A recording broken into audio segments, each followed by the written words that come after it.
This video is going to look at the blood vessels and their similarities and differences. All blood vessels transport blood through the body. They are characterized by size and the direction in which they carry blood. Here is a drawing of a blood vessel. All blood vessels have three distinct layers. The first layer is the tunica interna, which is the inner layer in the wall of a blood vessel. The tunica interna is in contact with the blood that is being carried by the vessel. The tunica interna is made of simple squamous epithelial tissue and a basement membrane. This layer is also known as endothelium. The second layer is the tunica media, which is the middle layer in the vessel wall. The tunica media is made of smooth muscle, collagen, and elastic fibers. The smooth muscle found here in the wall of the vessel allows for better blood delivery and flow because the vessel can increase or decrease in diameter depending on the need.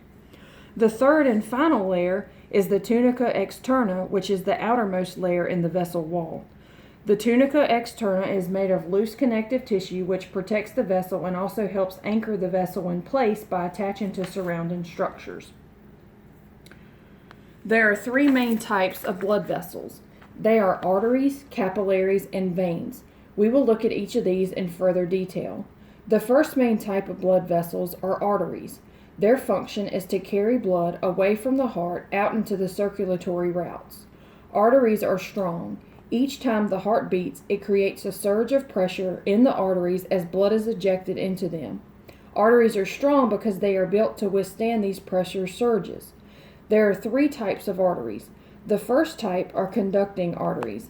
They are also elastic or large arteries. In fact, they are the largest. Two examples of conducting arteries are the aorta and pulmonary tract.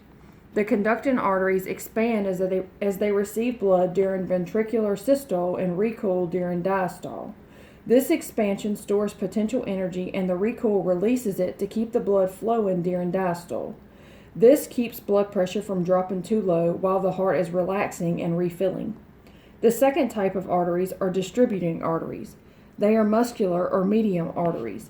These arteries are smaller branches that distribute blood to specific organs. Examples are the brachial, femoral, renal, and splenic arteries. We can think of conducting arteries like an interstate highway and distributing arteries like exit ramps that branch off to state highways which serve specific towns. The third type of arteries are resistance arteries. They are small and also called arterioles. Arterioles are the smallest form of arteries, and they branch from distributing arteries to supply very local regions of the body.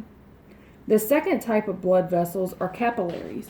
They are the smallest blood vessels. They are formed when arterioles branch. Capillaries are found at sites of exchange between the blood and surrounding tissues. They exchange gases, nutrients, and waste products. They consist of only the endothelium and thin basement membrane. Capillaries are found at the halfway points of circulatory routes. They also form beds between arterioles, which carry blood away from the heart, and venules, which start blood on a return journey towards the heart. Capillaries are highly permeable and they exchange substances between blood and surrounding interstitial fluid. When capillaries merge and vessels technically start to carry blood back towards the heart, veins are formed. Veins are the third type of blood vessel. Similarly to arteries, there are also three different types of veins. All of the types of veins all have three layers in their walls.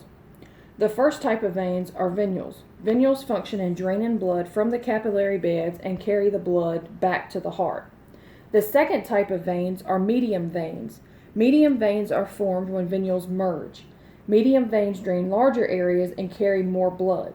Many medium veins contain valves, which are special folds of tunica interna. Valves are important because they ensure blood doesn't back up and flow in the wrong direction.